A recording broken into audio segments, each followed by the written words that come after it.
Olá, pessoal. Bom dia, boa tarde, boa noite, dependendo do horário que você está assistindo essa aula. Sejam bem-vindos à primeira aula do curso de pré-cálculo. Meu nome é Caio Macedo, eu vou ser professor de vocês para essa disciplina, né, nessa disciplina. Tá certo?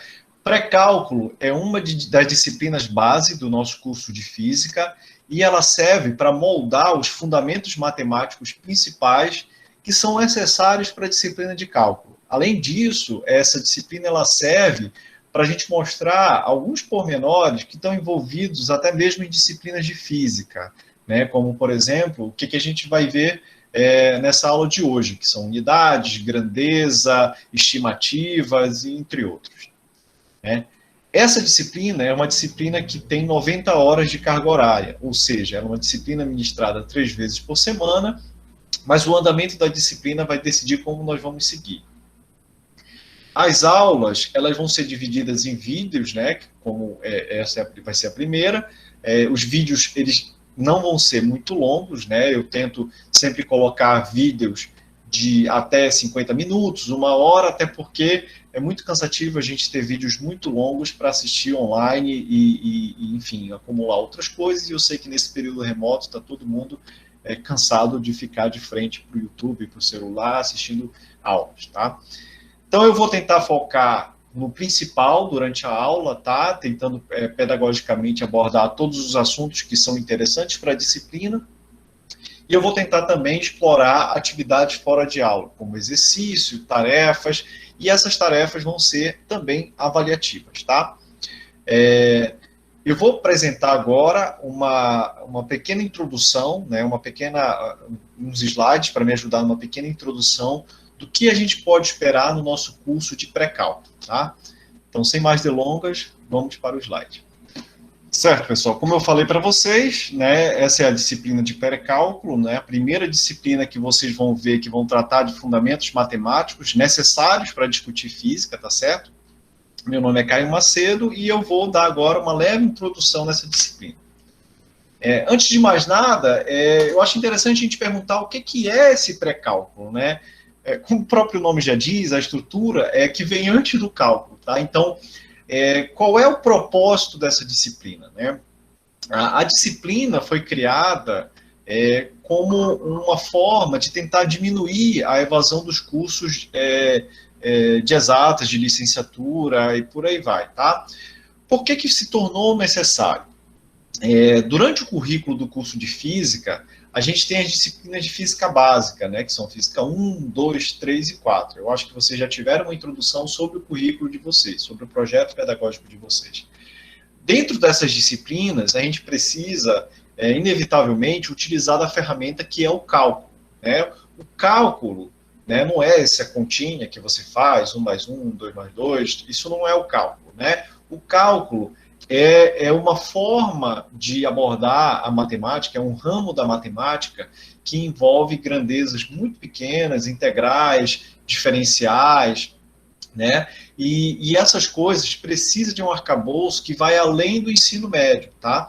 No ensino médio, a gente não chega a ver cálculo, a menos de alguns cursos específicos, né, que tendem a preparar para as escolas militares, né, que possuem em seu currículo, né, na sua prova, o cálculo.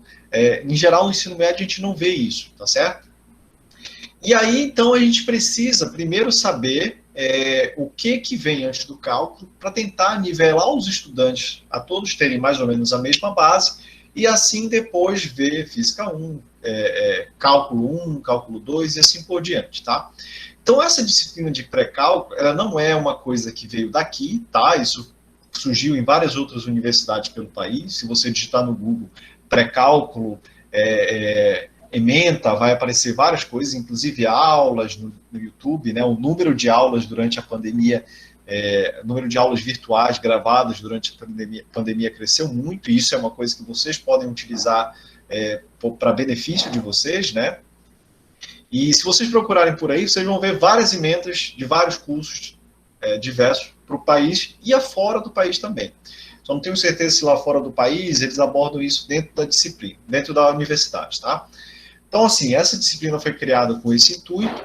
A gente procura tentar sanar boa parte do conteúdo que vocês vão precisar para uma disciplina de cálculo e de física 1, tá certo? E essa é uma disciplina fundamental, ou seja, é importante que vocês todos tenham nessa disciplina um bom domínio dela, porque ela é fundamento, tá? Ela é aquilo que vai traçar, vai construir, né, todos os alicerces para você cursar o seu curso de física, tá? Então, tendo um bom desempenho, desempenho nem digo nem tanto, porque desempenho está relacionado a conceito, né? Mas tendo aprendido bem o curso de pré-cálculo, você vai ter mais facilidade nos outros cursos que estão por vir, tá? Então é importante que vocês fiquem com isso em mente, tá? Então, o que a gente aborda no curso de pré-cálculo, tá? Então, bora lá. No curso de pré-cálculo, a gente vê diversos pontos, tá? A gente vê, por exemplo, Sistema Internacional de Unidade, prefixos de unidade, conversão de unidade, dimensões e unidades físicas, algarismos significativos, notação científica, ordem de grandeza. Essa primeira parte aqui, né, sendo honesto com vocês, é o primeiro capítulo do curso de Física 1, tá? É o primeiro capítulo do curso de Física 1, mas a gente vai ver aqui também. Por que a gente vai ver aqui? Porque sempre que possível, o resto eu vou tentar trazer uma certa aplicação para a física, ok?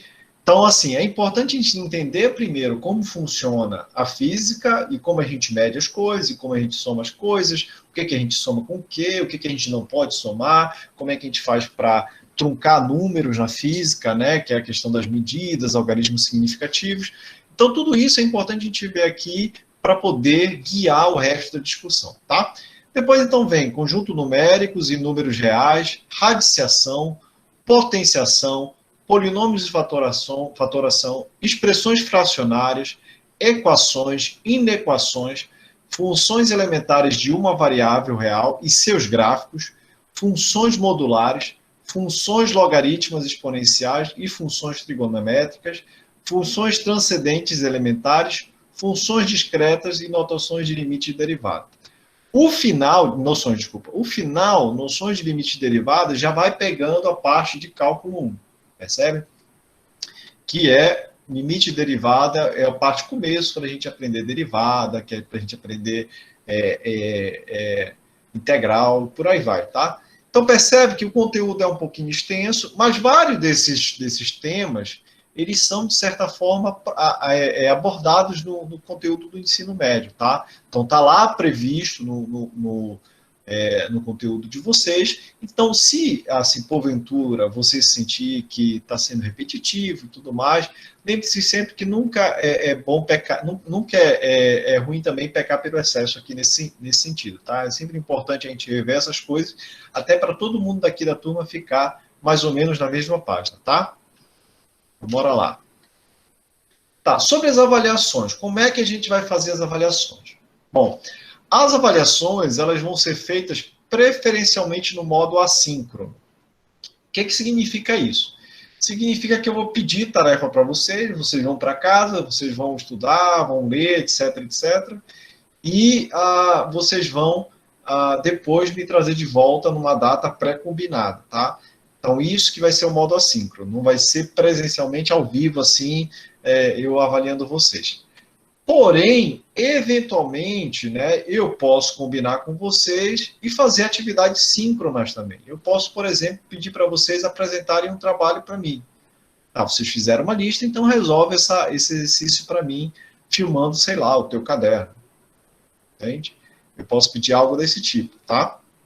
Mas vai ser preferencialmente no modo assíncrono, de modo a todo mundo se sentir acolhido nesse período difícil que a gente está vivendo, tá? Dentre as atividades, a gente pode ter listas de exercícios, trabalhos escritos, apresentações em vídeos e outras coisas que a gente pode combinar, tá? Lista de exercício principalmente, né? A gente vai ver daqui a pouco os livros textos que a gente vai usar para desenvolver as atividades da disciplina, tá? A gente vai usar durante a disciplina, ok? Então, bora lá. Quais são os livros textos, né? A gente tem 3 livros aqui que eu vou passar para vocês. Eu vou passar para vocês mais do que isso, tá? Mais referências do que isso. A gente tem esse aqui, Pré-Cálculo, Demana, Wade, Foley, Kennedy, tá? Esse Pré-Cálculo é, na verdade, um livro estrangeiro, tá? Ele é traduzido para o português. Então, aqui, esse livro aqui, eu botei aqui a capa dele, né? Esse aqui é a versão espanhol, né? Parece português, mas é espanhol. É o que está a melhor qualidade que eu achei. Aqui também tem esse aqui da coleção Shaw. A coleção Shaw, ela é famosa por focar muito nos exercícios, tá? Então, ela tem, assim, essa característica intrínseca dela de vencer o cara pelo cansaço. E para um curso de cálculo, talvez seja interessante vocês olharem ela também, tá? E tem esse livro aqui do Axley também, e tem uns outros livros que eu vou passar para vocês, tá? Por que é interessante a gente ter uma biblioteca vasta, virtual? Porque sempre que você não entender alguma coisa em um livro, você pode olhar no outro e ver se ele explica um pouco melhor de um jeito que você possa entender. Então, é muito interessante que você tente aumentar o máximo possível a sua capacidade de leitura das referências bibliográficas, tá? E o seu alcance também. Ok? Uma coisa que as pessoas negligenciam muito é justamente isso, é a leitura de livros, tá? E o que eu quero falar para vocês aqui é que agora é o principal momento que vocês têm para aprender e conhecer esse cálculo, esse pré-cálculo, tá? Por exemplo, o meu momento eu nunca tive, porque eu nunca tive essa disciplina, tá? Então, tudo que eu vou falar para vocês agora, dessa disciplina, dessa matéria que a gente está vendo, vem do apanhado de coisas que eu vou olhando por aí, que eu vou tentando pesquisar para poder preparar as minhas aulas, tá? E para cá, para essa aula, para esse curso, a gente vai usar principalmente esse livro daqui, que é um livro que eu já tenho alguma referência de outros professores usando, né? Em que, olhando o conteúdo e olhando a ementa do curso, que é o conjunto de competências que vocês devem ter nessa disciplina, eu acho que é um bom casamento. E aí surge a pergunta, tá? Mas é interessante tentar saber o que tem dentro desse livro, né? O que tem nesse livro do Demana? Então, o livro começa, né, com conjunto numéricos e números reais, né, propriedade básica, reta, etc. Potenciação com expoentes inteiros, notação científica, então notação científica também está aqui dentro. Depois vem a segunda parte de álgebra, tem radiciação, potenciação, radicais, simplificação com expressões de radicais, né, racionalização, potenciação com exponentes racionais e exercícios. Percebe que a parte de exercícios ela é muito longa. Então, aqui, ó, página 11 até a página 15. São 4 páginas de exercício. Página 20 e depois vem para 23. 3 páginas de exercício. Então, todas essas páginas de exercício eu vou pedir para vocês fazerem, tá? Selecionar exercícios para vocês fazerem. Então, parte 3, capítulo 3, polinômio e fatoração, né? Ele vai ver várias coisas envolvendo polinômios, tá? Aqui cortou, mas eu vou pegar só a parte do capítulo, porque como eu falei para vocês, esse material que eu tenho, ele está cortado só nessa parte, depois ele está normal. Então a gente tem aqui expressões fracionárias, equações, inequações, funções, né? Funções de primeiro e segundo grau, funções de potência, funções polinomiais, funções exponenciais, funções logarítmicas, funções compostas, funções inversas, introdução ao cálculo, e essa parte aqui vai ser uma espécie de extra. Apesar de ter no nosso programa, talvez a gente não chegue até aqui, tá? Então, basicamente é isso que a gente tem, né? E tem os apêndices do livro, que são vários pontos que ele pode ou não usar dentro das discussões que estão no livro, tá? Apêndices são coisas a mais que você precisa para situar a discussão que você está desenvolvendo dentro do livro. Tá. Se a gente olhar, porque esse foi um dos livros, né? Aí bora pegar esse livro do Safia, só para a gente ver como é que é a diferença. E é da coleção Shaw, né? A do Safia, ele tem algumas diferenças fundamentais, né? Porque, por exemplo, ele aborda vetores também, que é uma coisa que não tem na nossa disciplina. ele vai abordar matrizes, matrizes inversas, então tem muito mais coisas do que a gente precisa. Mas é importante ver que boa parte das coisas que a gente tem no outro livro, que está na nossa emenda, também vão aparecer por aqui. Então funciona como aquilo que eu falei para vocês, uma bibliografia de apoio. Tá?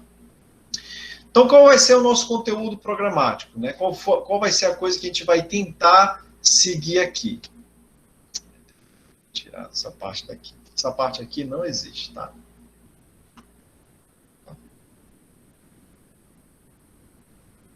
Essa parte aqui não existe.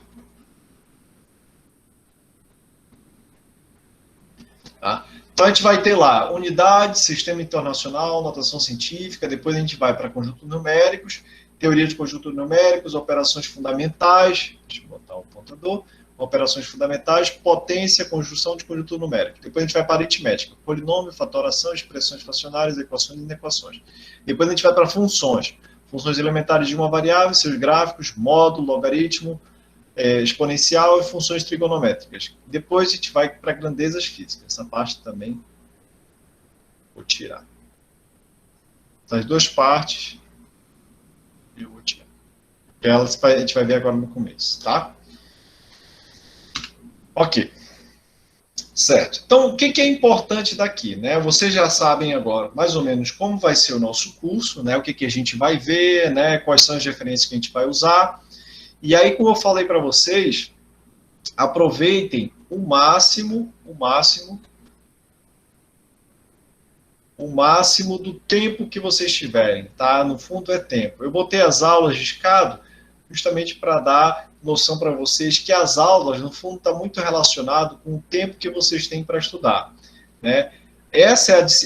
Agora eu tenho para estudar essa disciplina de pré-cálculo e as outras que estão dentro do semestre também.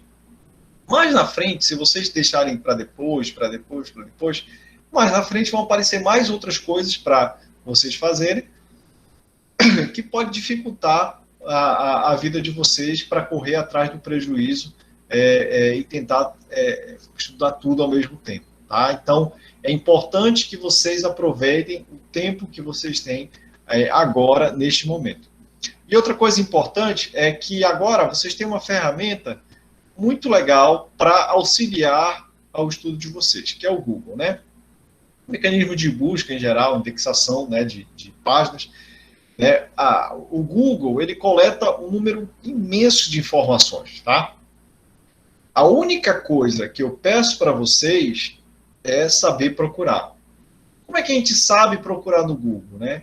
Procura palavras-chave, vê se a fonte, né, do site que está hospedando é uma fonte confiável, né? Como é um tema acadêmico, normalmente é importante a gente procurar dentro de fontes que estão relacionadas a universidades, pesquisadores, tá? Então, esse filtro inicial é importante para a gente não cair em asneiras, em besteiras que a gente acha pelo Google por aí, tá?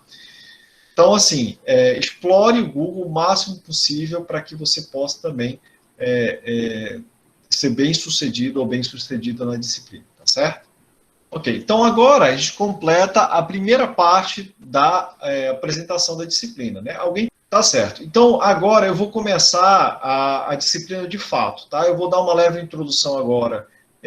Certo, pessoal. Então, aqui a gente vai começar a falar sobre física. Apesar da disciplina ser uma disciplina de pré-cálculo, é interessante a gente ter um apanhado geral sobre física, justamente para tentar motivar vocês a desenvolver todas essas habilidades aí que a gente vai precisar do pré-cálculo, tá certo? E também porque a gente precisa de alguns elementos da física para poder lidar com as nossas expressões no futuro, tá? Então, antes de mais nada, é importante a gente saber, né, vocês já devem ter noção disso, que a física ela é uma ciência, né, e como ciência ela segue um método científico, né, para ajudar a gente a explorar ela e ajudar a gente a entender um pouco mais ela. O método científico, vocês vão ver com muito mais detalhes numa outra disciplina chamada metodologia científica. Mas, por hora, é importante a gente notar um certo ciclo que a física obedece. A física ela é fundamentalmente uma ciência experimental. O que significa ela ser uma ciência experimental? Ela é algo que, no final das contas, tu tem que testar na natureza, né, no teu experimento, no teu laboratório, se aquilo que está descrevendo no papel está certo ou errado. Então, não adianta de nada você ter uma teoria muito bonita para descrever as coisas se aquilo não condiz com a realidade. Então, um dos caminhos que a física pode seguir é você ter um experimento, você desenvolve uma teoria para esse experimento e depois você testa essa teoria para ver se está certo ou errado. Se tiver errado, você volta, né, para analisar os pormenores do experimento, você desenvolve outra teoria para tentar explicar e você testa de novo. Se tiver certo, você também volta, tá? Só que você também volta para testar os limites que a sua teoria tem. Então, assim, isso a física, desde a época de Galileu, né, tem a famosa experiência da Torre de Pisa do Galileu, que ele joga dois objetos de tamanho diferente, e aí esses dois objetos caem ao mesmo tempo. A física é desenvolvida assim, tá? Apesar de que o fundamento da ciência,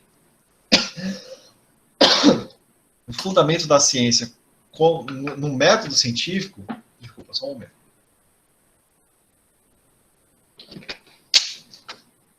Ele vai muito além de Galileu. Quer dizer, ele foi solidificado apenas no século XX, tá? Ok. Sabendo disso, para a gente testar a natureza, a gente precisa de certas réguas, tá? Porque não adianta de nada eu chegar para você e perguntar, sei lá, para algum de vocês qual é a sua altura, né? Isso é uma pergunta que, se a gente não se conhecer, se formos de sociedades completamente diferentes, por exemplo, se eu estivesse perguntando para o alienígena e ele perguntasse para ele qual é a sua altura, entendendo que eles conhecem números, eles poderiam falar, minha altura é 700 cusórpes. Pensar assim, mas o que diabos é cusórpes? Então, minha altura é 700 cusórpes. É a maneira que a gente usa para medir a altura do meu planeta. A gente mede a altura em cusórpes. Certo? Então, para a gente, isso não significa nada, né? Então, a gente precisa de padrões e de unidades que todos conhecemos, né? E todos temos um certo controle, né? Em particular, como é que a gente mede a nossa altura aqui? Como é que eu sei, por exemplo, que eu tenho 1,75? É muito simples. Eu pego uma fita métrica, certo? Dessas de medir tecido, costura. Eu tenho uma dessa aqui em casa, ou uma trena aqui como essa aqui. Essa também já estava aqui. E aí eu vou medindo, tá? Eu vou olhando aqui, aí eu olho minha altura, medindo, aí eu vejo, tá aqui, deu 1,75, né? Deu 1,75. Beleza, aí eu posso falar para todo mundo que eu tenho 1,75, né? Medindo por aqui, eu posso falar para todo mundo, em qualquer lugar do mundo, né? Eu acho. Eu tenho 1,75 metros. Muito importante a gente ter essa unidade. Porque eu poderia falar, eu tenho 1,75. A pessoa vai perguntar, mas é o quê? Né? Não faz sentido eu falar só 1,75. Né? Inclusive, em alguns lugares, né, essa medida nem é feita em metros. Essa medida é feita em centímetros. Certo? Então, 1,75 é igual a 1,75 metros é igual a 175 centímetros. Então, a gente vai lá, mede, eu meço a minha altura, deu 1,75, e aí eu falo, eu tenho 1,75. Aí a pessoa fala, mas é o quê? É 1,75 o quê? Os orps? Não, é 1,75 metros, que é o que a gente usa. Mas como é que eu sei que essa medida aqui está realmente correta? Como é que eu sei que essa fita aqui, que eu usei para medir, se esse metro aqui é o mesmo metro que eu leve para, sei lá, para a Itália, para Portugal, para os Estados Unidos, como é que eu sei que esse meu metro é o mesmo metro que ele usa lá? Tá certo? Então, essa é uma pergunta razoável de se fazer, né? Então, qual é a ideia? Como é que a gente faz para medir? A gente define padrões de medida que não variem com as circunstâncias, tá? Então, o metro é uma unidade de grandeza, tá certo? E a gente tem que preparar essa unidade de grandeza de acordo com uma coisa que não varia se eu mudo de lugar no mundo. Tá claro isso? Ok. Então, como é que a gente faz isso? A gente procura definir essas medidas. Essa discussão que eu fiz para o metro serve para o tempo também. A gente vai se encontrar 8h30, né? Sei lá, daqui a 15 minutos. Espera lá, mas já é 15 minutos em qual relógio? No meu? Tem um relógio assim que são meio ruinzinho que atrasam diferente, né? Passam diferente. Então a gente precisa de formas universais de controlar o tempo, de analisar o tempo e de analisar as distâncias. Então, uma das formas que a gente vê isso, para o tempo em particular, foi observado que existe um átomo, né, de césio, que ele decai, né, ou seja, ele libera uma certa energia em um tempo que é extremamente regular. E esse césio é o mesmo césio em qualquer lugar do mundo.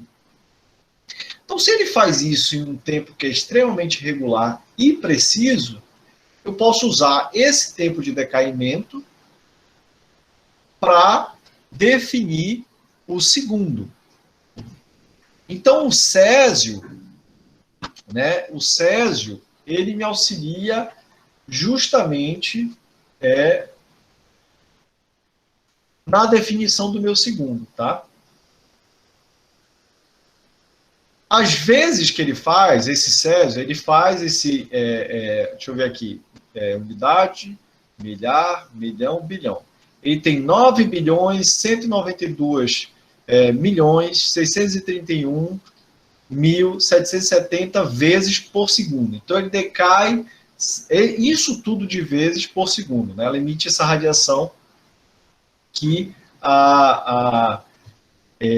que ele faz. Então, eu posso dizer que ele completa tudo isso de ciclo a cada segundo. E com isso, eu posso definir quem é o meu segundo. Isso para a gente, né, é só para a gente ter uma noção de que em qualquer lugar do universo em que tenha esse átomo de césio, né, formado, que é um átomo que não é tão complicado, a pessoa pode definir o segundo da mesma forma que eu. Entende? E o metro tem a mesma coisa, só que o metro ele é definido pela velocidade da luz. Por quê? Porque foi observado que a velocidade da luz, no vácuo, ela viaja a mesma velocidade, independente do lugar que eu estou.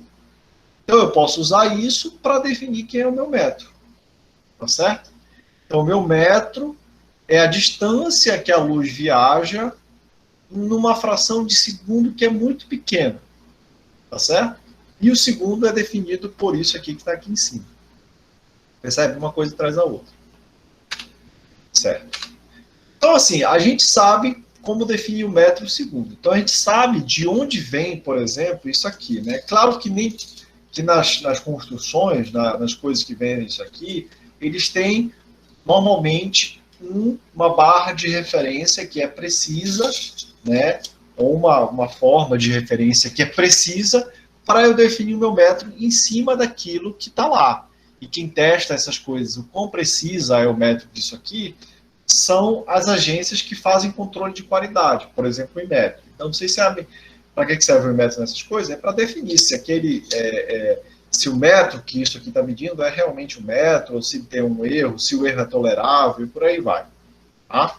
Então, eu tenho uma barra que isso controla. E essa barra normalmente é vendida por alguém que faz uma coisa que é mais precisa ainda, tá certo? Então, assim, a gente tem esses níveis aí que aparecem. Então, não significa dizer que todo mundo que faz fita métrica segue esse metro luminal. Normalmente eles têm uma referência, tá certo? Então, tá certo. Então, isso tudo para introduzir unidades de medida para vocês. Então, na física, a gente usa essas unidades que são definidas por padrão, né, para medir nossas coisas. Então, o tempo a gente mede em segundo, ou minuto, ou hora, né, normalmente, no dia a dia.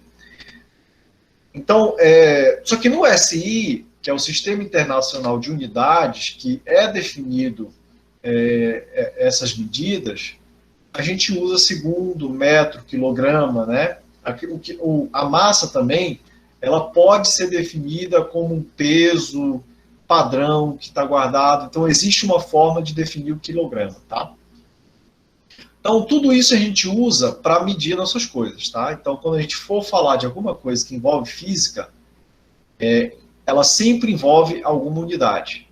Então, não faz sentido eu olhar para você e falar, a gente se encontra daqui a 15. Vocês podem até inferir que é 15 minutos. Porém, é necessário eu falar a unidade, que é minutos, segundos, horas, etc. Tá? Ou então, assim, Belém é distante de Salinas por 220. A distância Belém-Salinas é 220. Não faz sentido eu dizer 220 como um número puro.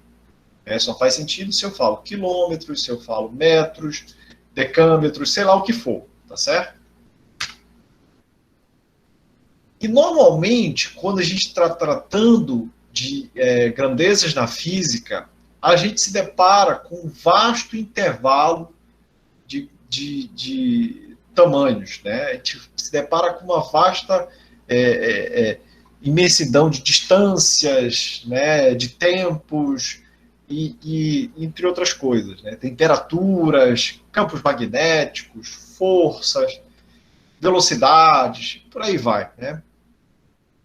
Isso se faz necessário, uma coisa que a gente vai ver com mais detalhe na frente, esse prefixos na unidade, tá? Então, cada unidade, por exemplo, se eu pergunto para vocês, né, se eu falo, qual é o meu peso? Meu peso, sei lá, 80 quilos. Tá? O quilo, ele não está aqui à toa, não. Tá? 80 quilos, isso significa que é 80 mil gramas. Tá? É uma outra forma de falar. 80 mil gramas. Mas por que eu não falo 80 mil gramas? Né? Por que eu não falo 80 mil gramas? Por que a gente fala no nosso dia a dia 10 quilos, 1 quilo, 100 quilos, e não fala tudo isso em gramas? Porque não faz sentido eu falar em gramas as nossas unidades corriqueiras, porque elas são, no geral, da ordem de quilogramas, tá certo? Então é pouco prático a gente usar gramas para referir, por exemplo, ao peso da gente, tá certo? É muito pouco prático eu usar gramas para referir ao nosso peso. É muito mais prático, ao invés de eu falar 80 mil gramas, eu falar 80 quilogramas, percebe? Então, assim, eu uso o prefixo no meu auxílio, tá? Eu uso o prefixo no meu auxílio. Isso acontece não só para massa, isso acontece para distância também. Como é que eu meço a minha altura? Em metros, tá certo? Acabei de falar que eu tenho 1,75 metros. Eu poderia medir em centímetros também, eu tenho 175 centímetros. Mas, usualmente, a distância de uma pessoa normal é 1,70 metros. Então, a gente achou prático medir as coisas em metros. Faria sentido se eu falasse assim, qual é a minha altura? Eu tenho 0,00175 quilômetros. Isso faz sentido para vocês? Não faz sentido. Não está errado, tá? Não está errado. O quilômetro aqui, ele faz o papel de 1000, tá? Quilômetro é prefixo para 1000. Ou 10 a terceira. Tá? Então, embora não esteja errado, né, aqui nesse caso é ruim usar o prefixo. Porque se eu falar para vocês, eu tenho 0,00175 quilômetros de altura, não faz sentido. Porém, também não faz sentido se eu falar distância Belém-Salinas, eu medir em 220 mil metros. Apesar de estar certo, a distância é 220 quilômetros, que traduzido para metros é 220 mil metros. Então, isso aqui é 220 quilômetros. O K é o prefixo, tá? Quilo é o prefixo. Então, como vocês estão percebendo, outra coisa, distância, tamanho do Sol, né? O tamanho do Sol, se vocês forem procurar não faz sentido eu medir em metros, né? O tamanho da Terra não faz sentido eu medir em metros, tá? Então, assim, esses prefixos são importantes para reduzir a forma que eu coloco as minhas coisas, e para cada um deles eu recebo um nome. Por exemplo, aqui é o usual. Digamos que eu tenha metros aqui. 1/10 do metro é o decímetro. 1/100º do metro é o centímetro. 1/1000º do metro é o milímetro. E por aí vai. Micrômetro, nanômetro, picômetro, né? Fentômetro, atômetro, zeptrômetro e octômetro, tá certo? Isso para baixo.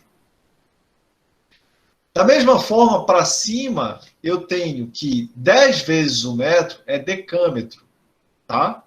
Pouco usado, mas existe esse coisa, né? 100 vezes o metro é hectômetro. 1000 vezes o metro é quilômetro, né? Que é representado pelo K. 1 milhão de vezes o metro é megametro, tá? 1 bilhão de vezes o metro é gigametro, né? Aqui, esses gigas e esse mega, vocês veem muito em computador, né? O celular também, o celular tem 64 gigabytes. O que isso significa? Tem 64 bilhões de bytes, né? É armazenamento. O giga lá, é prefixo, né? O mega, sei lá, a câmera tem 16 megapixels. O que significa que o número de pixels que tem lá é 16 mega, ou seja, é 16 vezes milhão. Tem 16 milhões de pixels que aquela câmera consegue mostrar. Entenderam? Então, sempre que vocês escutarem esse prefixo, tentem lembrar disso, tá? É importante para a gente economizar e também para a gente representar as coisas na física. Tá? Deixa eu ver aqui se eu... tá. Ok. Aí, como eu falei para vocês, a gente tem a escala do universo, né? Dependendo de onde a gente está, a gente tem uma escala diferente, né? Então, é importante esses prefixos justamente para utilizar essa escala. A gente tem aqui, olha, o limite do universo observável é 10 a 26 do metro. Não tem nem como a gente pensar no tamanho dessa forma, tá? Distância até o Sol, 10 a 11 do metro. Diâmetro da Terra, 10 a 7ª do metro. Então, aqui já mostra a importância desse número aqui. Então, vocês sabem já, apesar de a gente vai ver aqui potência, né? Vocês sabem que quando eu tenho 10 elevado a um número, por exemplo, 3, isso significa o 1 e 3 vezes o 0 seguindo. Então, se eu tenho 10 elevado a 6, significa 1 e 6 vezes o 0, né? Então, isso já diz a respeito de quantos números aqui eu vou ter, tá? Aqui eu vou ter. Então, dimensão humana é 1 metro. Aí vocês estão falando, mas 1 metro tem gente desse tamanho não, mas é a ordem de grandeza, tá? Então, eu não quero uma coisa assim muito exata, tá? Tem 1 metro. Diâmetro do glóbulo vermelho, 10 a menos 5 metros. Raio de um átomo, 10 a menos 10. Raio de um núcleo atômico, 10 a menos 14. certo? Agora a gente vai ver um pouco das conversões das unidades, tá? É importante a gente entender como é que a gente faz conversão de unidade para a gente trabalhar com elas. A gente tem que sempre pensar que quando a gente tem uma equação, a gente tem que ter uma coisa que se chama coerência dimensional. A gente tem que ter coerência. O que significa? Né? Se eu estou somando, né? Se eu falo para vocês, quanto dá 1h mais 15 minutos? Tá? 1h, vou botar minutos, em vez de metro. Mais 15 minutos. Né?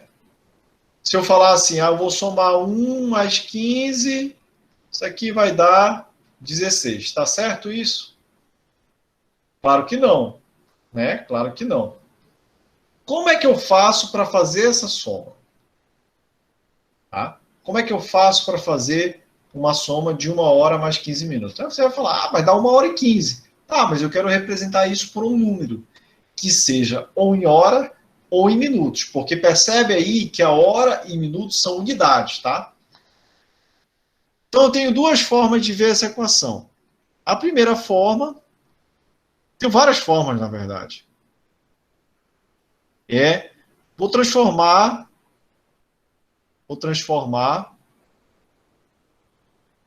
minutos para horas, tá certo?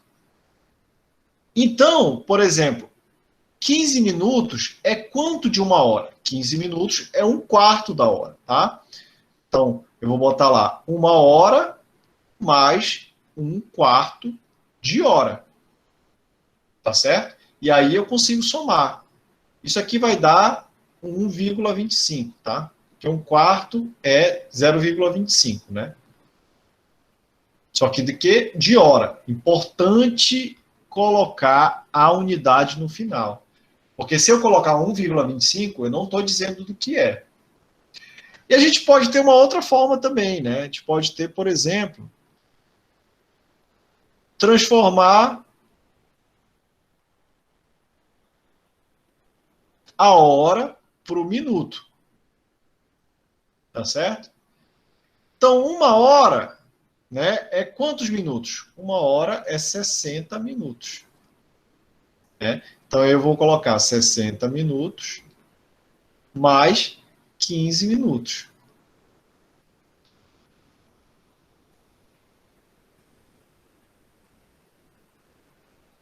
Né? E aí, no final, vai sobrar 75, o quê? Minutos. Importante colocar. Vai falar, mas o número não é igual. Não, o número não é igual. Né? O número não é igual. Mas se você colocar aqui, por exemplo, se eu quiser converter esse número para esse aqui, o que eu tenho que fazer? Mudar a unidade. E aí que vem a importância da conversão de unidade. Então, vou apagar aqui só para a gente ver como funciona isso. A conversão de unidades não tem segredo, tá, pessoal? Não tem uma regrinha geral, não. Basta eu seguir a consistência, né? Basta ser consistente, né? Eu falei para vocês, 1h25 minutos, 1h25, 1,25 hora, eu quero converter isso para minutos. Como é que eu faço? Como é que eu faço para converter isso para minutos? Basta eu lembrar que a hora é 60 minutos. Então, eu posso só olhar aqui e saber que essa hora, na verdade, é 1,25 vezes 1h. Né? Só que 1h aqui tem 60 minutos. Aí eu substituo 1,25 vezes 60. Aí vocês podem, minutos, sempre lembrando de colocar a unidade. Aí vocês podem substituir lá, e isso aqui vai dar exatamente 75 minutos. Percebe como rolou essa conversão? Então eu já tenho uma conversão. 1,25 hora igual a 75 minutos. Eu poderia partir do inverso também. Eu poderia, sei lá, botar 75 minutos e tentar ver quanto é que isso é em hora. Como é que eu faria? Está aqui 75 vezes 1 minuto. Ah, agora está mais difícil. Quantas horas tem em 1 minuto? Quantas horas tem 1 minuto?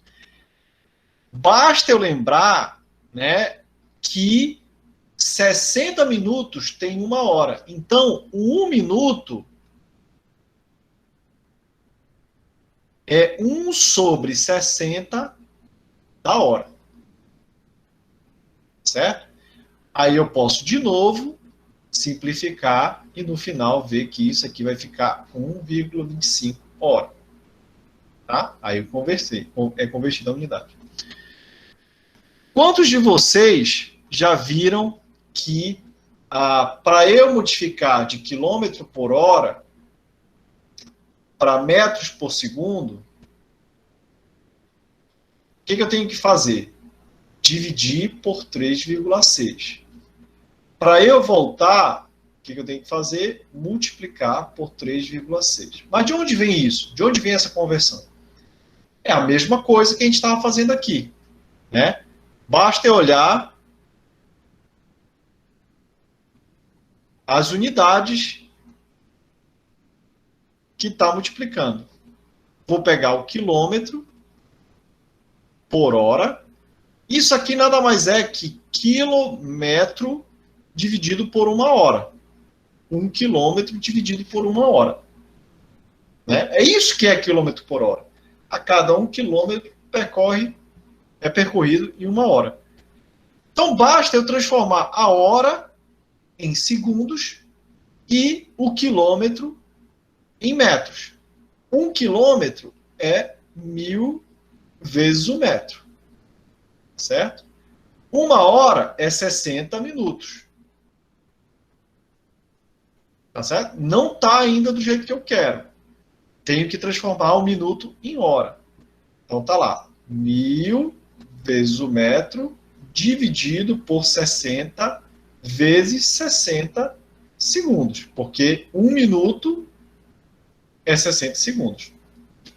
Aí se eu olho essa multiplicação aqui de baixo, eu vou ter quilômetros por hora é igual a 1000 metros dividido por 60 vezes 60, que dá 3.600 segundos. Eu posso reorganizar esse cara daqui e passar ele dividindo para cá para baixo. Então vai ficar metros dividido por 3.600 dividido por 1000.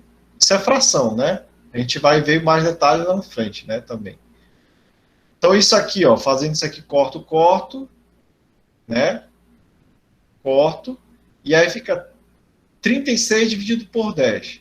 Portanto, 3 pontinhos é portanto, eu tenho que o quilômetro por hora é igual a 1 sobre 3,6 metros por segundo. Ou seja, para eu sair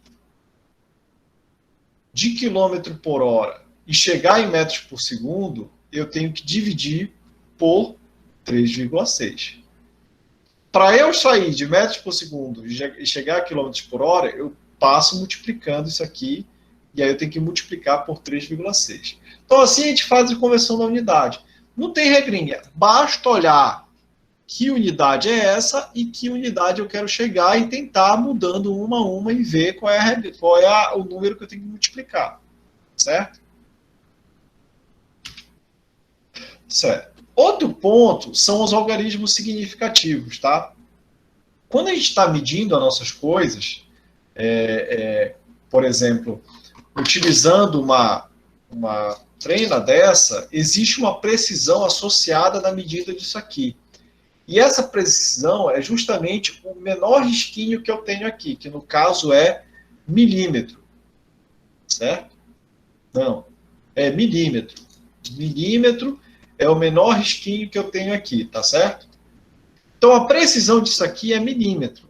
Então qualquer número que eu envolva com isso aqui, eu só vou poder ir até uma certa casa decimal do metro, que é o milímetro. Então, quando eu estou fazendo essa multiplicação de algarismos significativos, eu tenho isso envolvido, tá? Esses problemas. Então, qual é a precisão do meu número que eu estou usando? Ó, se eu estou multiplicando ou dividindo o número, o resultado não pode ter mais algarismos significativos que o fator com menor número de algarismos significativos. Então, olha só, eu multiplicando qualquer número ou dividindo, aqui eu tenho um número que tem 3 casas decimais, 3 algarismos significativos, é isso que isso significa. Aqui eu tenho 4 números, né? 4 algarismos significativos. Só que quando eu estou multiplicando aqui, eu tenho um número só com 2 algarismos significativos, que é 1 e 2 aqui. O resultado dessa operação aqui, eu não posso usar 4 casos, eu não posso usar 3 casos. Por quê? Porque o número que eu tenho em precisão, que é esse aqui, só tem 2 casas. Então, no final, eu tenho que usar só 2 casas. Então, isso vale para isso aqui também, que está aqui embaixo. Na soma, né, o número de algarismos significativos é determinado pelo termo com maior incerteza, ou seja, com menos algarismos significativos. Então, está aqui, à direita da vírgula decimal. Então, aqui, a diferença é que eu não vejo só o número de algarismos significativos, eu vejo que quanto está à direita. Então, olha só, eu tenho uma soma desse cara daqui, que tem 3 números aqui. Aqui eu tenho um número depois da direita, e aqui eu tenho 2. O final, eu vou ter que representar com apenas um número aqui à direita. Isso é uma regrinha, vocês depois vão poder voltar aqui no vídeo para ver isso com mais detalhe. Mas também, se vocês quiserem ler para entender um pouco mais, eu vou passar a referência para vocês depois, tá? Então, essas incertezas, né, elas surgem justamente daquelas medidas que a gente tem. Então, por exemplo, digamos que eu esteja querendo medir o π, né? Como é que eu faço para medir o π? Que é aquele número, né? Eu lembro que o comprimento de uma circunferência é π vezes o diâmetro da circunferência. Eu sei disso, né? 2πr, né? O comprimento de uma circunferência é π vezes o diâmetro. Isso significa que o meu π pode ser medido, né? Esse meu π, ele pode ser medido eu medindo o comprimento da circunferência, dividindo ela pelo diâmetro. Tá? Eu posso fazer essa medida aqui. Só que não faz sentido, eu sei que o meu π já foi medido com uma ordem extraordinariamente boa.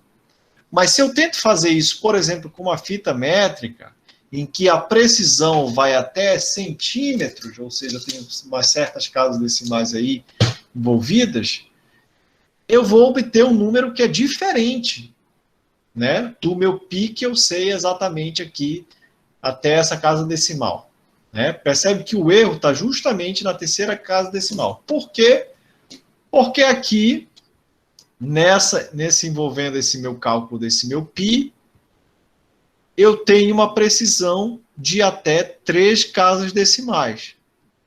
Então, de acordo com a regrinha que eu utilizei aqui atrás, se eu tenho 3 casas decimais, o meu resultado vai ser preciso até a terceira casa decimal. Nesse caso, é até aqui. Não, desculpa. É 3 algarismos significativos. Que, nesse caso, são esses 3 aqui. Entenderam? Então, por isso que é importante a gente entender como funcionam os algarismos significativos, para ver até onde a gente pode confiar na nossa medida. Tá? Finalmente, a gente tem notação científica, que é justamente a gente tentar escrever números que são muito grandes pelas potências lá, tá, que eu coloquei para vocês.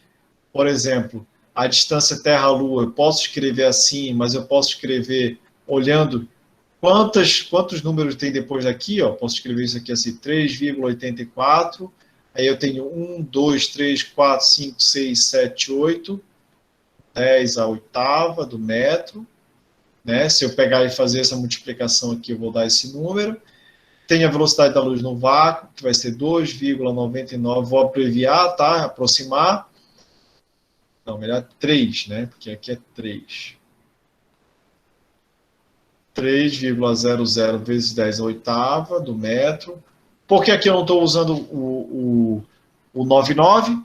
Porque eu fiz um arredondamento, tá? Se eu uso 3 algarismos significativos, tenho que olhar para a quarta casa decimal se ela está acima do 5 ou abaixo. Se estiver acima, eu faço um arredondamento e aí fica assim, tá? Então, a notação científica, que é justamente coletar esses números com potências de 10 aqui, serve para a gente representar números muito grandes, né, com expressões muito pequenas, né, que é esse caso aqui. Sem a notação científica, a gente teria páginas e páginas de números imensos. Outro ponto importante aqui, né, que eu resolvi adicionar, é ordem de grandeza, tá? Ordem de grandeza é muito do raciocínio lógico, tá? Muito do raciocínio lógico. Por exemplo, a ordem de grandeza é para a gente tentar entender, né? A gente chama isso de cálculo no papel de pão aqui no Brasil, né? Quando você faz uma continha básica para ver se aquele está certo, está errado ou se não tem nada estranho. Vem um exemplo aqui. Você está escrevendo um conto de aventuras no qual o herói foge pela fronteira, transportando em sua mala barras de ouro estimadas em $1 bilhão. Você escreve isso, tá? Fantasia, você pode escrever o que você quiser. Isso seria possível? Poderia caber tanto ouro nessa mala? Bom, como é que a gente responderia isso? Será que é possível carregar $1 bilhão em uma mala? Como é que você obtém a resposta? Sabendo o que significa $1 bilhão em ouro. Você vai lá, digita no Google, preço do ouro, do quilo do ouro. A gente vai lá no Google, digita preço do quilo do ouro, aí você vai obter um número lá. Se 1 quilo de ouro tem esse valor em dólares, $1 bilhão vão ser quantos quilos de ouro? Você vai lá, vai escrever, vai ver que vai dar mais de tonelada. Será que é possível transportar isso numa mala de mão? Não é possível. Então, ordem de grandeza, inclusive, serve para você não ser enganado, tá certo? Então, quando as pessoas chegam histórias de pescador, pega um peixe desse tamanho. Então, você consegue estimar, talvez, uma ordem de grandeza, né? Se o peixe pequeno tem um volume de tanto, pesa tanto, será que a pessoa conseguiria pegar numa vara de pescar um peixe imenso? Então, é justamente isso que eu quero falar. Pode ser que essa estimativa em ordem de grandeza estrague muitas histórias fantasiosas que você possa vir a ter. Porém, é isso que a gente faz. Tá? Outra pergunta. Quantos litros de gasolina são consumidos no Brasil em um dia? Suponha que haja um carro para cada 4 pessoas. Como é que você faria isso? É uma estimativa em ordem de grandeza, mas dá uma noção geral e você pode ver, depois pesquisar, se o número está certo ou está errado. Né? Você vai pegar, por exemplo, um carro médio, pega, sei lá, um Celtinha, um Uno Mille, um carro popular, para ser conservativo, tá? Conservador. Né? Um carro popular, e tem um carro para cada 4 pessoas. Se no Brasil tem em torno de 220 milhões de pessoas, e eu tenho um carro para cada 4, significa que eu tenho 220 milhões dividido por 4, número de carros em geral. Entenderam? Então, 220, vou pegar até a calculadora aqui para fazer essa. Então, bora lá ver.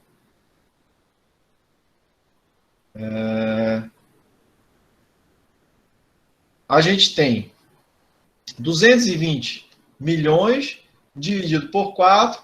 Então, a gente tem lá 55 milhões de carros. Tá? Se, né, vamos assumir que o carro consome, sei lá, metade do tanque no dia, em média, né? Pessoas consomem metade do tanque no dia. Se um carro, né, um tanque tem quantos litros, né? Em média um carro, bora pesquisar aqui no Google. Né? Tamanho, tanque, Celta, sei lá. Ó, um Celta tem 54 litros. Então vamos dizer que dá 30 litros por dia de combustível que um carro consome. Né? Então, são 55 milhões de carros vezes 30 litros, né? Isso dá 1 bilhão 650 milhões de litros de combustível. É muito, né? É muito combustível. Então, vocês podem ver, sei lá, quanto combustível é gasto no Brasil por dia. Deixa eu ver aqui se aparece alguma coisa. Não, não aparece nada. Mas, enfim, vocês podem procurar depois. Tá aqui, ó. A gente calculou quanto? 1 bilhão 650 milhões. Está longe de estar certo, tá? Porque acaba que envolve mais outras coisas. Porque aqui a gente só contou carro, mas o total é 131 bilhões de litros de combustível por ano. Tá? Em um ano específico aqui, que no caso foi 2020. Tá? Então é só para a gente entender mais ou menos como funciona essas estimativas. Outra, quantas vezes uma pessoa normal pisca os olhos em toda a sua vida? Como é que eu faria uma coisa dessa? Uma forma de fazer, por exemplo, chega na sua mãe, na sua irmã, em alguma pessoa que você tem intimidade, e filma ela por 1 minuto e vê quantas vezes ela pisca, né? Aí, por esse minuto, você tira a base de quantas vezes ela pisca em 1 minuto. Se você sabe quantas vezes ela pisca em 1 minuto, assume que ela dorme 8 horas por dia, ou seja, ela fica acordada 8 menos 24, 16 horas por dia. Então, se em 1 minuto ela pisca tudo aquilo, em 16 horas ela pisca tanto. Aí você vai ver quantas vezes ela pisca em um dia. E aí, quando você tem um dia, você consegue no ano, que é só você multiplicar por 360. E aí, em um ano, você consegue na média de vida do brasileiro, que é 70 e poucos anos. E aí você consegue, em média, saber quanto tempo uma pessoa pisca os olhos em toda a sua vida. Em média, percebe? Então, isso que é uma estimativa de ordem de grandeza da coisa. Tá certo? É besteira, né? Mas, por exemplo, você consegue saber quantos fios de cabelo você tem na sua cabeça. Em média, né? Uma estimativa. Você não vai contar 1, 2, 3, 4, 5, 6, 7, 8. Não. É tempo perdido. Você vai pegar uma areazinha da sua cabeça, contar quantos fios, ver essa área e vamos calcular uma área maior assim, multiplicar, né? Então a ideia é tentar usar a criatividade também um pouco. Finalmente, a análise dimensional. Tá? A análise dimensional é uma coisa muito simples. Ela só te diz que tu não pode somar maçã com pera, maçã com laranja, porque são coisas diferentes. A gente consegue saber em física se uma equação está certa ou está errada só fazendo a análise dimensional das coisas. A análise dimensional te fala que se tu tiver uma coisa com unidade de comprimento, tu só pode somar com outra coisa com unidade de comprimento. Se tu tiver uma coisa com unidade de massa, tu só pode somar com uma coisa com unidade de massa. Desculpa, eu botei o L aqui. Unidade de massa. Se tiver uma coisa com unidade de tempo, tu só pode somar uma coisa com unidade de tempo. Tá? Então, por exemplo, isso vale para tudo, e até combinações. Se eu falar, por exemplo, eu vou somar a velocidade que eu tenho, que eu vou daqui para Salinas com a distância que eu vou daqui de Salinas para Belém. Né? Faz sentido essa equação? Não. Porque uma tem unidades de comprimento dividido por unidade de tempo e a outra tem unidade de comprimento. Eu estou somando laranjas com maçãs. Não posso fazer isso, tá? Eu só posso somar coisas que têm a mesma dimensão. Tá certo?